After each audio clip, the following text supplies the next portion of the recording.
From dating to relationships, from sex to love, from Christianity to politics, from darkness to light, you have now entered into the real zone. Welcome to Conversations with Trent, where no topic of conversation is safe from discussion. Now, here he is, Mr. Epic himself, Trent Williams.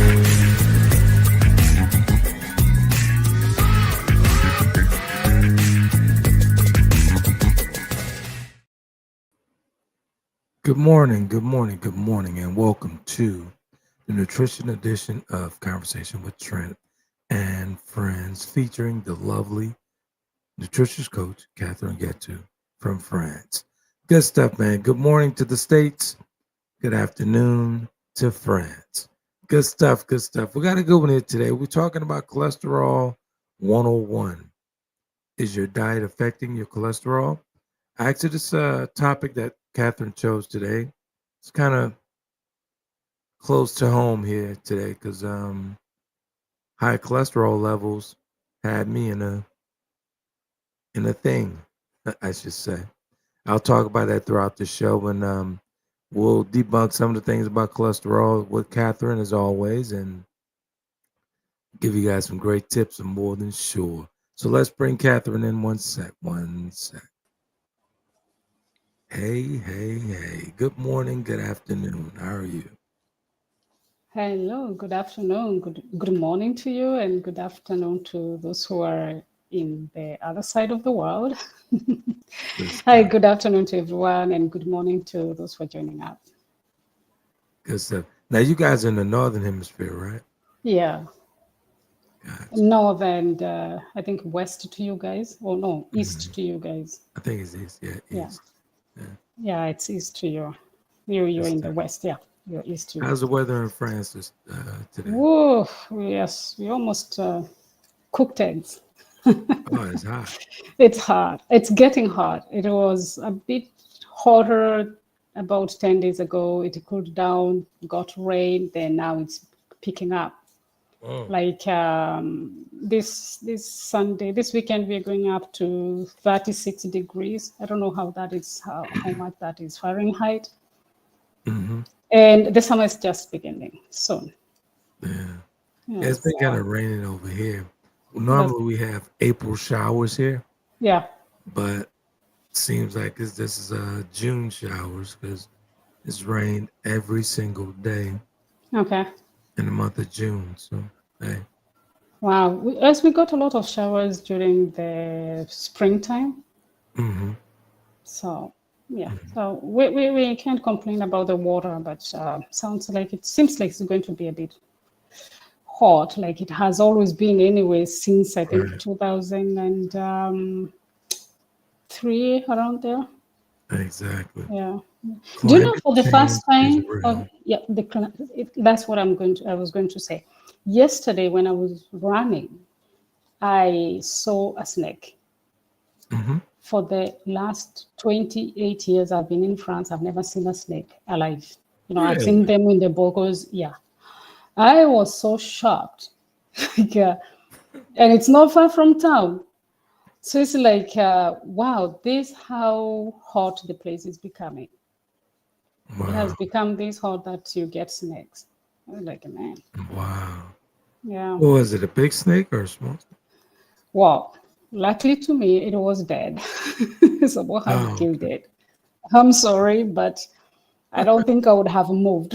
I don't think I could have been so, I don't know. They traumatized me. I grew up with them. Like, I grew up in a field where there were snakes all the time. Right. And to a certain time, out of the subject, but because, the way the religious stuff goes by, snake is the demon. And so to me, I related that to demon, like demon, what is Satan trying to try to do with me? Because I was seeing them all the time. Every other single day I had to encounter snake. And I also had like weird dreams about them. And actually the dreams stayed for a long time up, even after I came here and being an adult. Like I had my kid and I would just check under the bed and see if there were snakes. Oh, wow. wow. Yeah, so I kind of somehow like I got traumatized by snakes. So, but I have done the work. Like I like when I saw yesterday, I stopped and was like, "That's just a game." You know, the way the kids have these things, imitated things look like real animals. Well, I was like, no, that one is shiny and glossy. Looks like a real snake skin.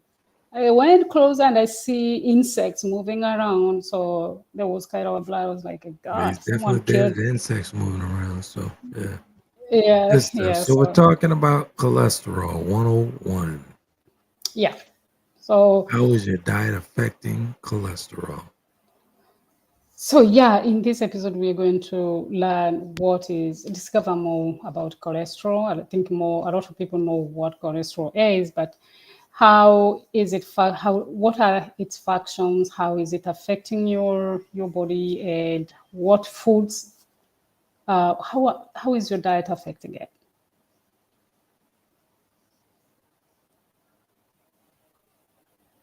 Okay, and so we're going to look at that, and also how can you improve your lifestyle so that you can reduce the cholesterol.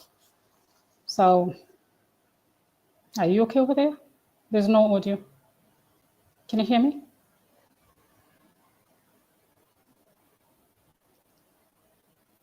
Can you hear me? Okay. So, what is cholesterol? Cholesterol is a waxy substance, looks like fat, but it's not fat, and it circulates in your blood, and it is essential for life. Like every animal cell has cholesterol, it makes it and uses it, and we depend on it. So it is important. That's why your body makes it, and I think I lost my you know, headphones here. One sec. yeah. Or do you want me to start again so that way you can cut from one part? That's okay. I'll continue. Okay. So yeah, what is cholesterol? Cholesterol is a waxy substance like fat, but it's not fat, and it is essential for life. So every animal cell has it. We depend on it because it's very, very important for our life. Its functions. Cholesterol is embedded in all cells. So every cell membrane has cholesterol in it. This keeps them flexible and stable. Cholesterol is also used as raw material to make some hormones like cortisol and reproductive hormones. The sunlight uses cholesterol on your skin to make vitamin D3. So cholesterol is very important, and there are two types of cholesterol. One is dietary, and the other one is endogenous. That's what your body makes, and mostly is made by liver. The other parts are made by intestine and other tissues. So when it comes to dietary cholesterol, it's mostly animal products that comes with cholesterol. There's no cholesterol in plants, but we have what we call steroids. These are chemical compounds that looks like they mimic cholesterol, human cholesterol, and you have some plants that have that. So one thing to note is that cholesterol is your body only absorbs a little amount of cholesterol from your diet. And when your diet has high cholesterol, your liver makes less. So it's like your liver keeps that balance where if you eat more cholesterol, your liver makes less. And if you don't have any cholesterol coming in, then the cholesterol is your body makes your liver makes it. So But there are some people who are high responders where they absorb more cholesterol from the diet than it's necessary. And some also factors that can make you increase more cholesterol from the diet, absorb more. It's also genetic factors. So those are things that you can control. So far, so good. You can hear me? So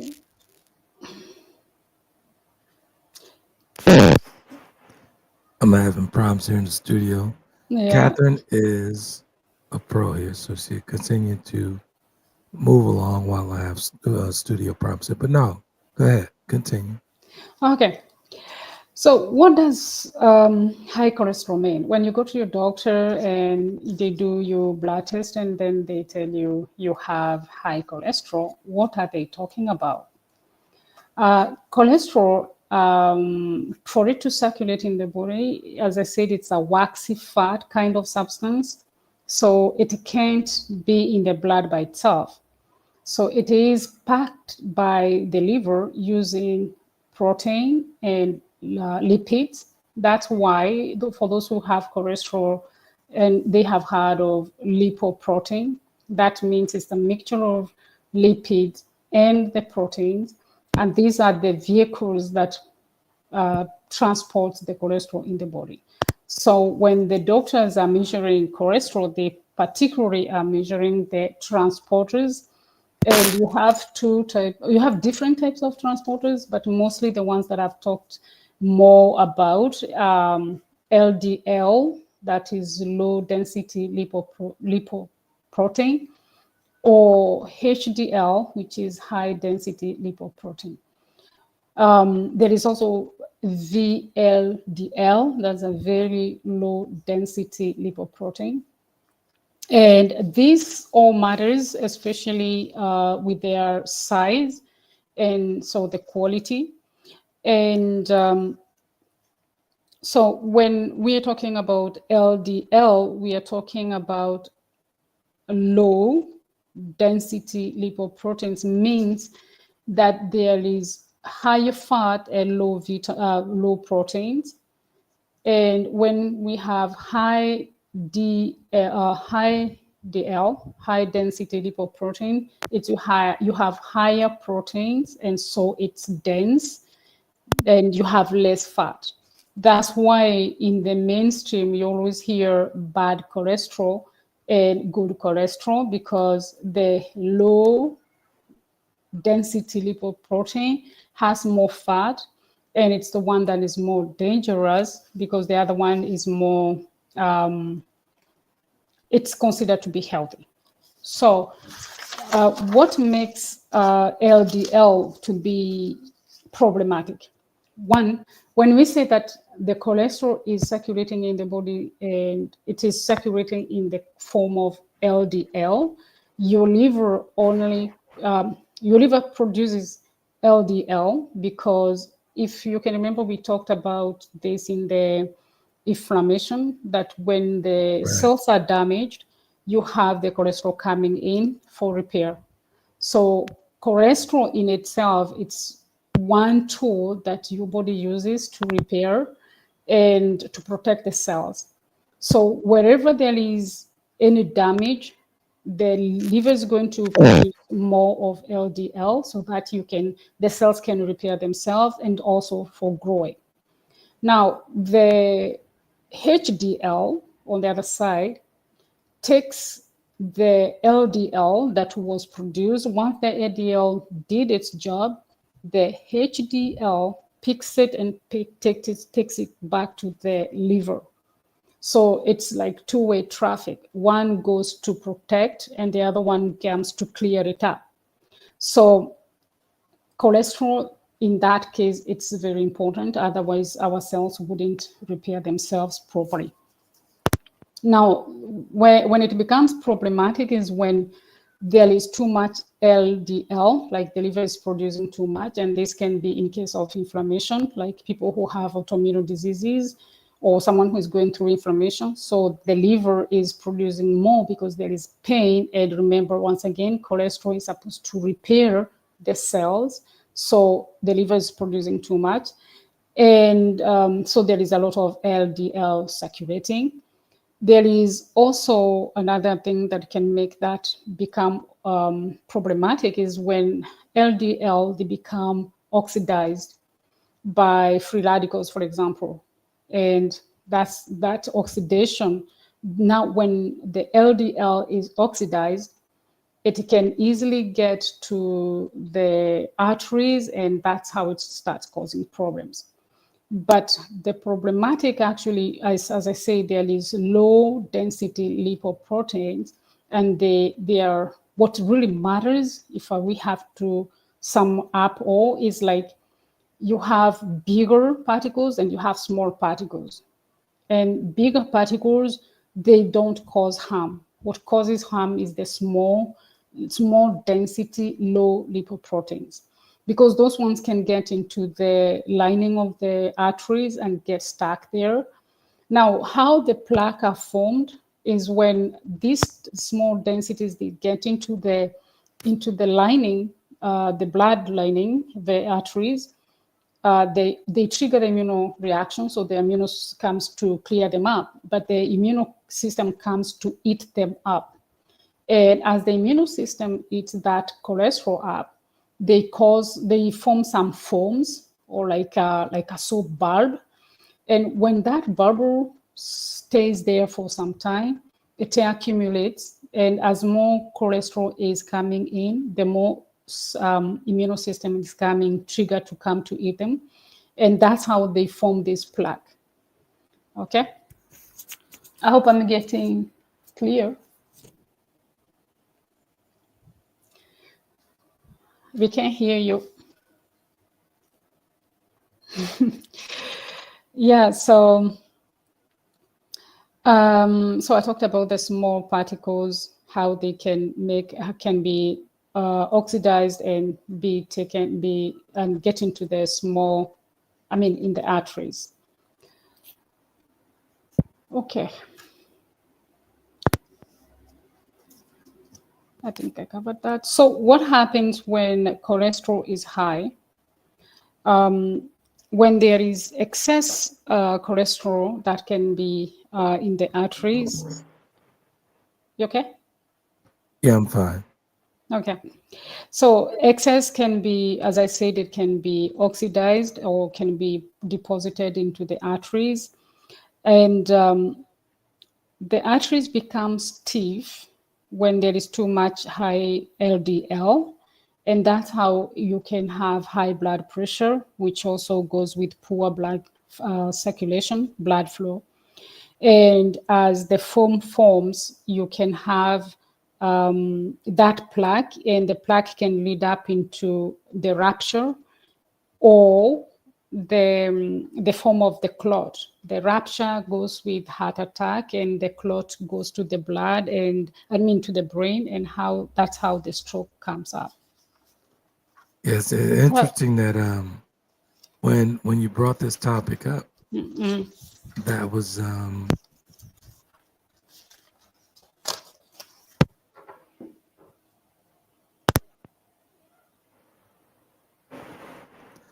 was part of my issue with the bleed on the brain, high cholesterol. Yeah, that's what actually took me down that road. Never had problems with blood pressure or anything like that, and boom. Exactly. And the problem is, this is pain that you don't feel. It's just things happening inside beneath, and you don't feel them till they become boom, as you say. Yeah. That was definitely so how does I know, and well, you're doing better. I wouldn't wish anyone to go through that. So you're really a good example that you can overcome this. Can you repeat that question for me? It wasn't a question. I said it was good that you're a good example that we can overcome. and we can live, we can expect to have good life. Yeah, there's work though. There's work. Yeah, that's what I'm saying. Yeah. And whatnot. So There's a lot of work. it's There is a lot of work.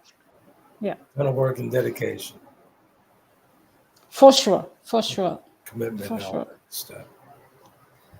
So, food and cholesterol. So, how does some food affect or raise cholesterol? There are three ways that your food can affect or raise cholesterol. That is dietary cholesterol. As I said, once again, there's just some few people who are going to absorb more cholesterol than the majority of healthy people. So when you eat a lot of animal products, you're going to have that cholesterol getting into the system. There are some foods that have some compounds that can tell your liver to make more cholesterol. And there are also some food that interferes with the clearance of cholesterol. So there is, I said, there is HDL, the high density lipoprotein that carries the rest of cholesterol to the liver, but also the liver has receptors, LDL receptors all over the body. It pulls back the cholesterol whenever the cholesterol is not, it's a lot. It pulls back to the blood, to the liver itself. So there are some food that can interfere with that process. So let's see how the food is affecting. So we said food that coming from the cholesterol that is coming through the food. This is only through animals because proteins have no cholesterol. So when you eat a lot of animals, especially fatty animals, animal products can be cheese, milk, eggs, and all that, and meat, you're going to have that high cholesterol coming in. And so if you have more food bringing cholesterol, your liver might make less. But if your liver is compromised, it might keep on making cholesterol. And so you have more cholesterol circulating. The other one is the food, which food signals liver to make more cholesterol. When you take saturated foods, saturated fat, trans fat, that trans fats, you'll find them in baked and fried foods. Sugar, refined carbohydrates, excess alcohol can trigger your liver to make more cholesterol, either by blocking the LDL receptors that the like saturated fats, they are going to block the receptors that are supposed to bring the cholesterol back to the liver, so they block that. Now you have saturated fat that is bringing fat that is going cholesterol with it, and also it's stopping the liver from pulling the cholesterol from the body. You have increased inflammation, like trans fat can increase inflammation, and that is going to affect how the liver is processing the cholesterol. Because remember, once again, inflammation means that the cells are having problem, and so the liver is going to produce more LDL cholesterol, setting into the zones where the inflammation is going on. Okay, increased insulin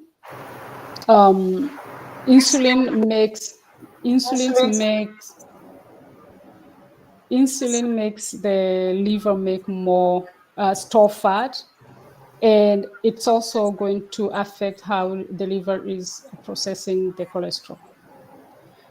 Okay, so to say that even when someone is not necessarily eating cholesterol foods, like food with the cholesterol, like you're not eating meat, like you can be a vegan and have high cholesterol, that because you're eating high refined carbs, so, or you're eating too much sugary stuff, because these ones in the body, they are transformed into triglycerides, and these triglycerides, they are fatty, and they're going to circulate or they're going to be stored as well as fat.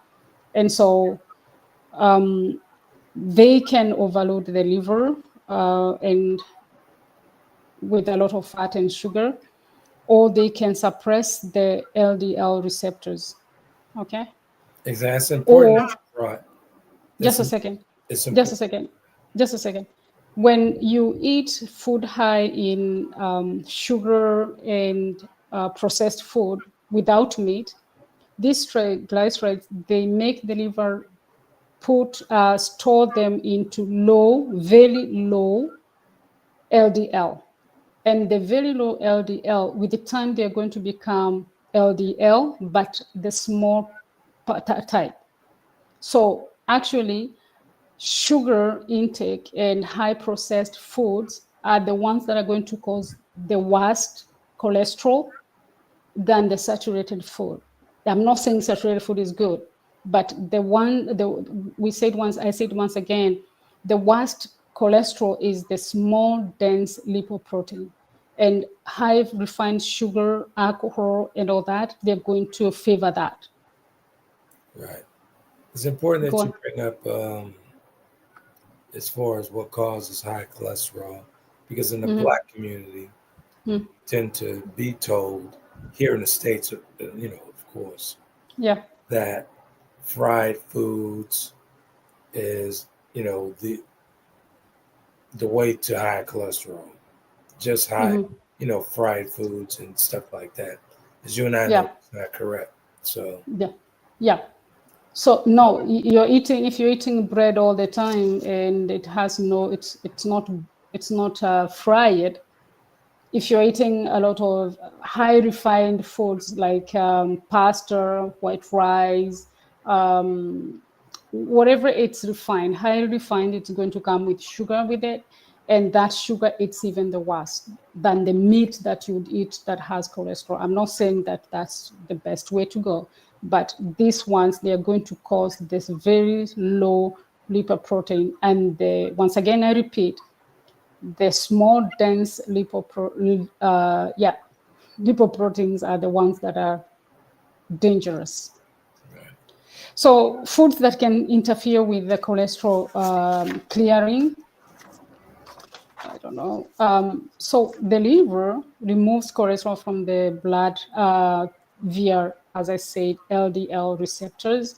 So they pull the blood back to the liver, or it can convert cholesterol into the bile. So the bile that, for us to digest fat, we need bile acids. And the liver uses the bile acids and cholesterol to make the bile acids. And so the bile acids, when they're used, they break down the fat, they go into the gut.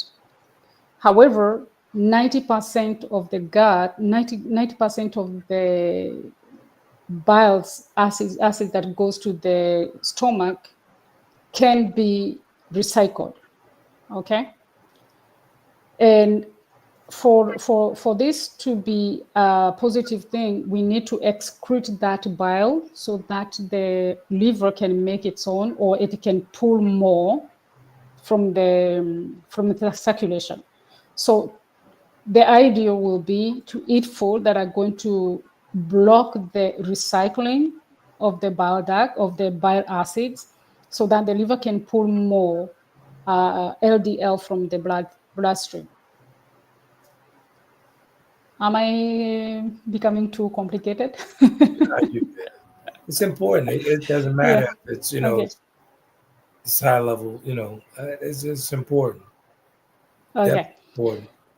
So some food can slow the system now of that clearance, and that could be a diet that has less fiber. Okay. Fiber traps the cholesterol. Okay. It also traps the bile acids. So if you have a diet that has, or if you're eating a meal and it doesn't have any fiber in it, and that meal contains high cholesterol, that fiber is not that cholesterol is going directly into your bloodstream. Okay. The other one, as I said, is high carb diets, where they make the liver make more very low low density lipoprotein, which will end up being the cholesterol, the bad cholesterol. Lack of antioxidants as well. Remember, I said in the beginning, the antioxidant, the LDL can be oxidized by free radicals. Now, if you don't have antioxidants in your diet, you not have that benefit where they are protecting the LDL. Okay. And when the lipoproteins are oxidized, it makes it's hard for the liver to process it. Okay. Overeating. You continue overloading your body with your liver with food. So instead of the liver using the LDL that is already in the bloodstream, you're constantly making it store more food.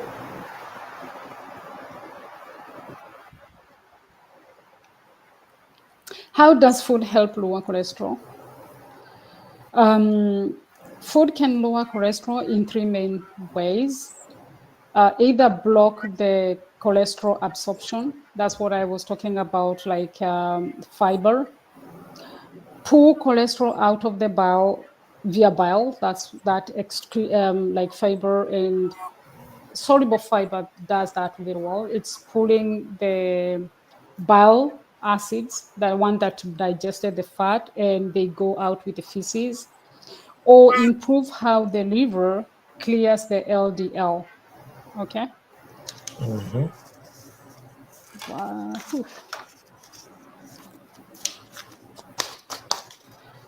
Okay, food that blocks absorption. As we say, your body absorbs both the dietary and bile cholesterol. Okay, but plant steroids, those are chemicals, natural chemicals in certain plants. They have kind of mimicking cholesterol. It's like mimicking the human cholesterol, and the receptors can only take one, and so they favor the plants. So when you eat food that has these plant steroids, they're going to compete with the normal cholesterol, and the plants are going to win. So they're going to block the cholesterol in the same dish, in the same meal, to be absorbed. Soluble fiber. This is another thing. We have two different types of fiber. We have soluble and insoluble fiber. So when we enhance in eating food with high fiber, if we are looking into how to reduce cholesterol, we have to have soluble fiber. These are fiber that forms gel kind of. Okay, you'd find this in oats, for example. We have chia seeds, flax seeds during days, green bananas, not the bananas, but green bananas. They have okra or eggplants. They have that gelatinous when you cook them. That fiber is going to trap the cholesterol and lead it to the colon, where it's going to be excreted.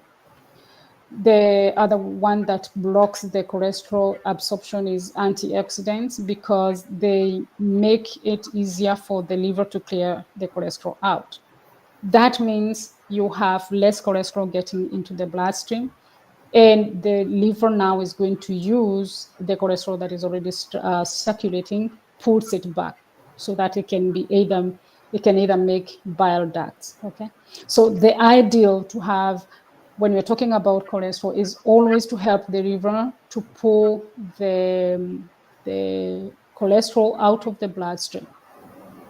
Okay, so either you reduce the food that you're eating, but also you eat food that are going to enhance that the liver can do its job by pulling the cholesterol out of the blood. Right. Okay, so what are the foods that help cholesterol to be pulled? This could be, let me say this. I said once again, oats, psyllium, barley, or avocado, green banana, mango skin, eggplant, citrus peels. They all trap or bind to the bile. Fermented food, they are going to favor the microbes that are going to help with the process, improving the biorecycling. Okay. Okay.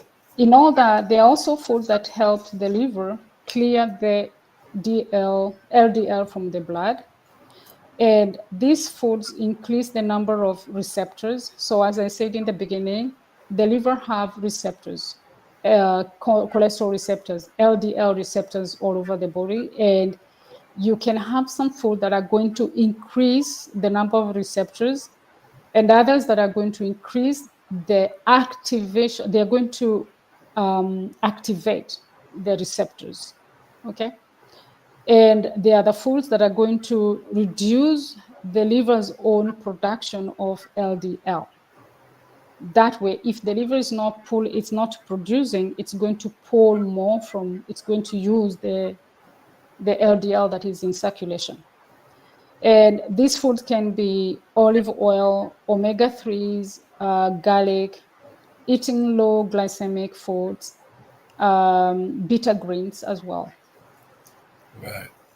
Do you have any questions so far? No, actually, I'm sitting here thinking about how when I get my blood work, I see, I see the LDL and all this other stuff. I had no idea what that was.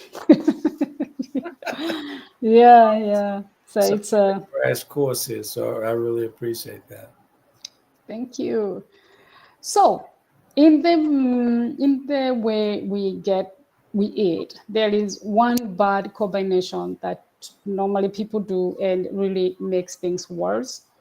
And that is eating meat and high carbohydrates together.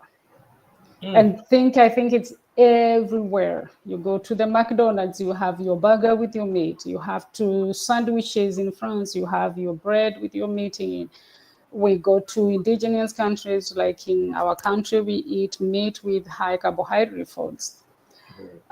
This is because the high starchy or sugary foods and the meat, they both actually are demanding the liver to do two things at the same time. Actually, the liver has a lot of things to do.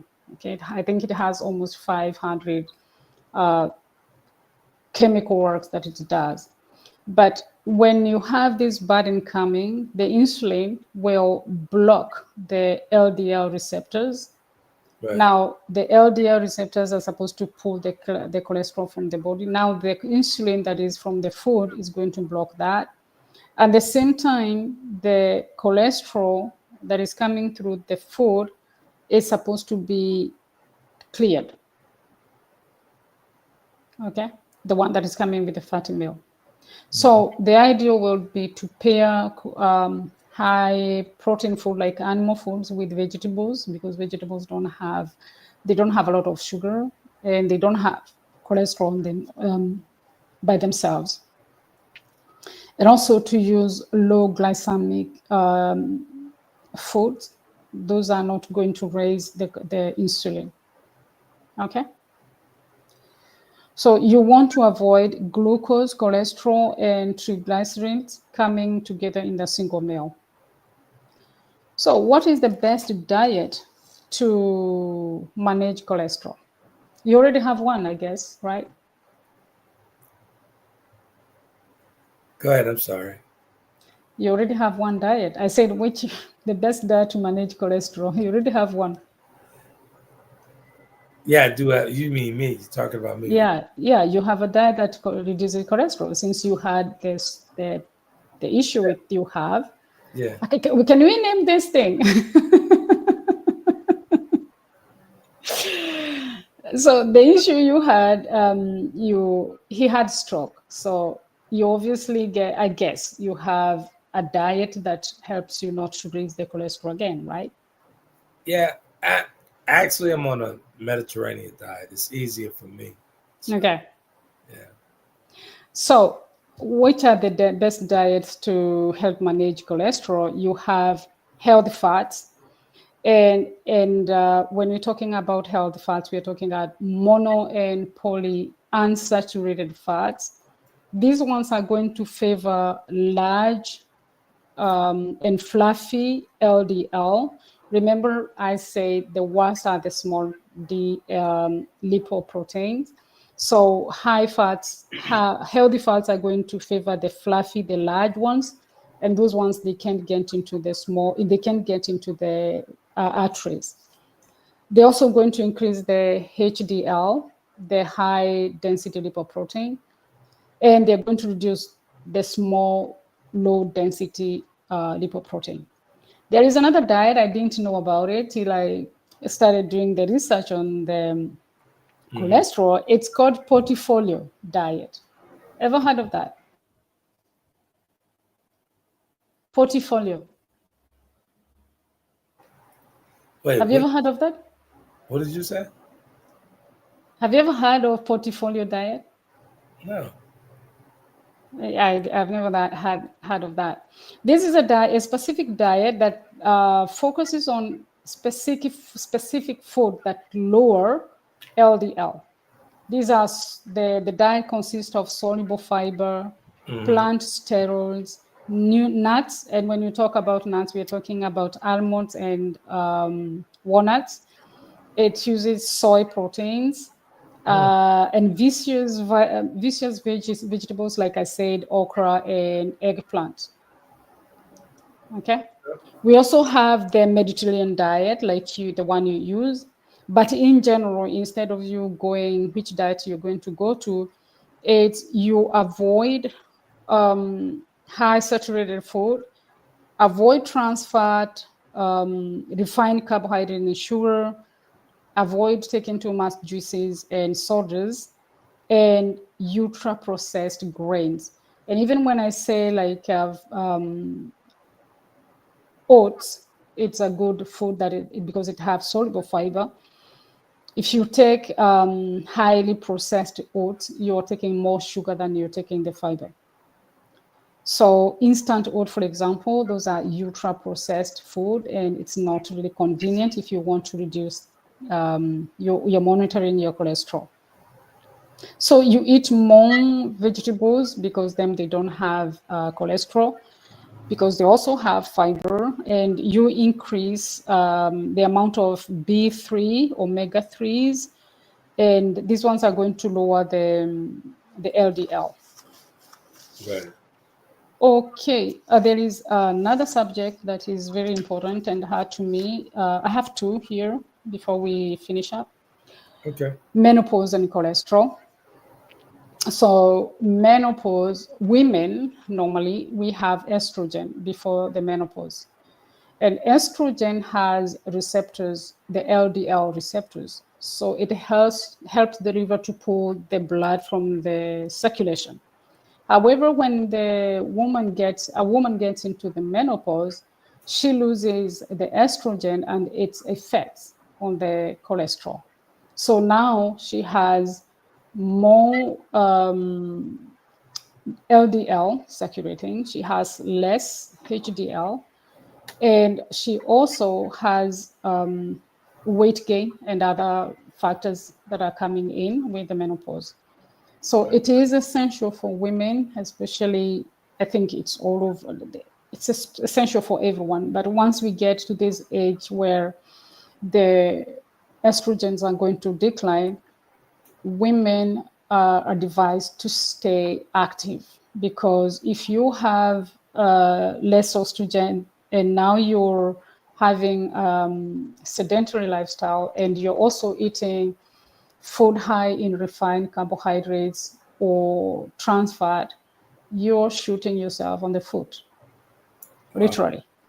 So women, please stay active, all women, but when you get to this age where you no longer have estrogen supporting you, you really need to depend on other factors, your health style. So reduce the amount of food that you're eating that is not healthy, and keep yourself, walk, move your body, please.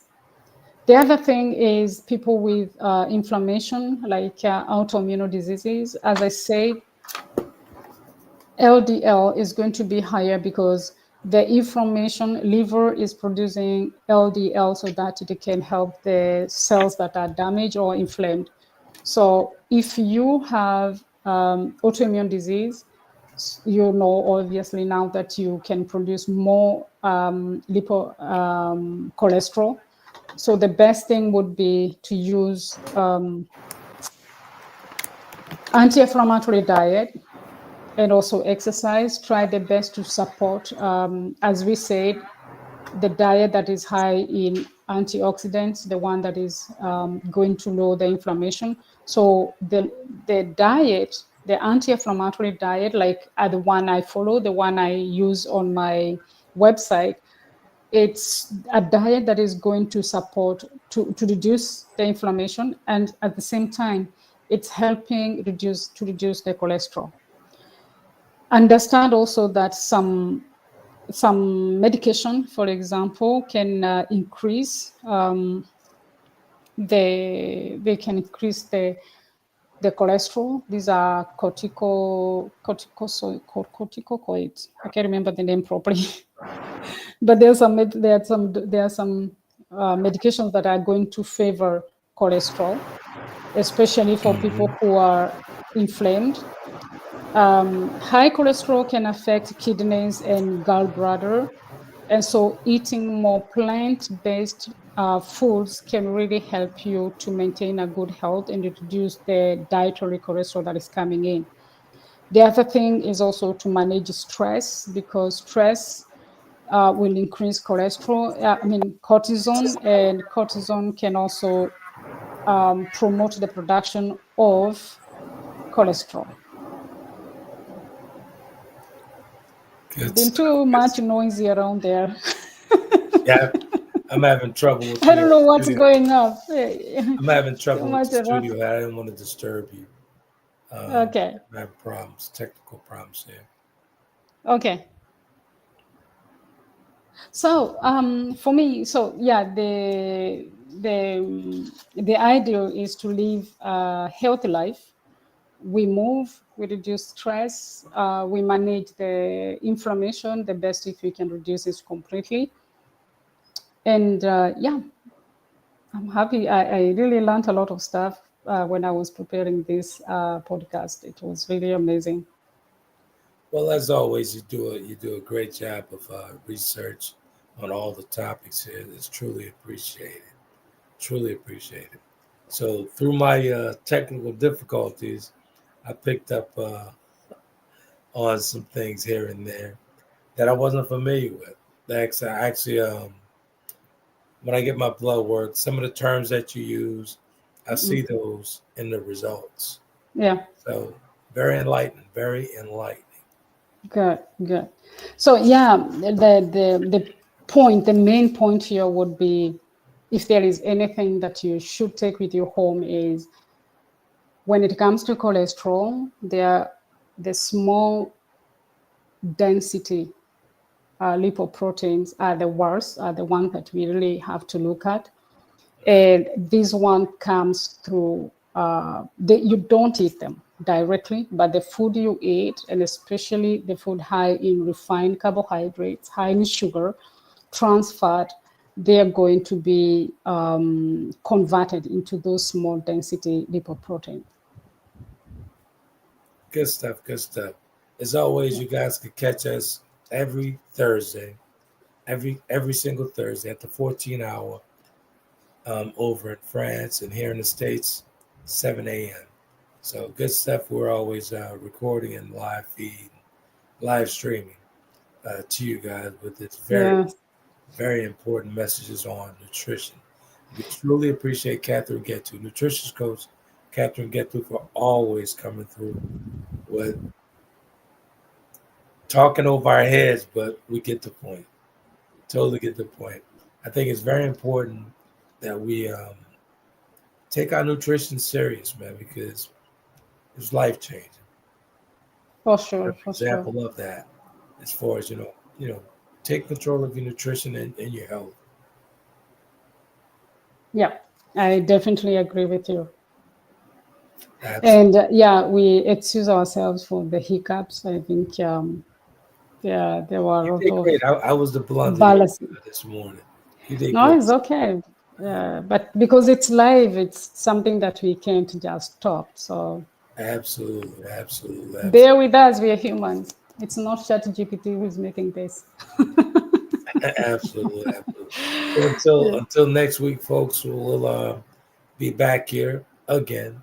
Yeah. Get those kinks worked out uh, for the next podcast on Thursday. So we'll talk soon. As always, you guys be epic. Thank you so much. Talk to you soon.